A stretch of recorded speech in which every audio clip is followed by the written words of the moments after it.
Hello guys and welcome back to my YouTube channel. In this video tutorial I will show you how to download or install Path of Exile 2 game for free via the Steam launcher. So without wasting time, here follow the steps very carefully. So first of all, open Steam, go to the store and in search the store search for Path of Exile 2 and then click on Path of Exile 2 game. Scroll down and here you will see play Path of Exile 2, play for free until 2nd June.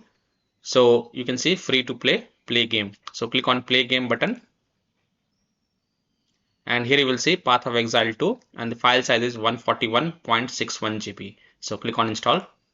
Now go to library and here you can see that Path of Exile 2 game is getting downloaded on my PC. So I hope by following these steps you can also download and install Path of Exile 2 game for free via the Steam launcher until 2nd June 2026. So that's all for this video.